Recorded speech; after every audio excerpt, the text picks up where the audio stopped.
Mag-white lady, naman natin ngayon.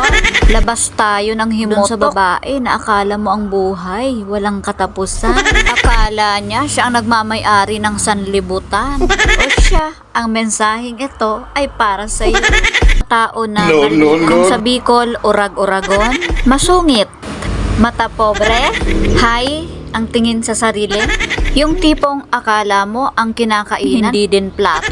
Yung akala mo ginto ang nilalabas pag tinatawag ng kalikasan. Ay, natay ka, argaan. Walang sino man ang nabubuhay para sa sarili lamang. Yan po ang dapat natin napakatandaan. Dahil kapag dumating na ang oras mo, wala ding ibang sasaklolo, kundi ang kapwa mo.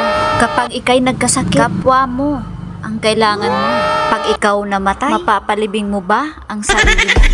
Kung ikaw man ay swerte at angat ang buhay, level mo lang ang tingin mo, mayaman o mahirap man. Subukan mong magpakababa. Di mo ba alam? Masaya ang buhay ng mga tinuturing mong dukha. Sa kanila mo mas mararamdaman ang kahalagahan ng bilang ikaw. Mas pakisamahan mo ang mga taong mahihirap. Doon mo mararanasan kung gaano ka ka-special.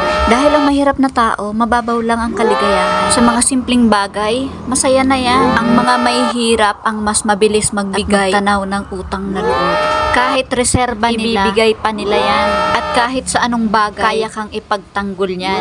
At nga pala, umiikot ang gulong ng buhay. Hindi mo alam ang magiging balang araw mo. Malay mo, ang inapi sa'yo sa sasaklolo sa'yo.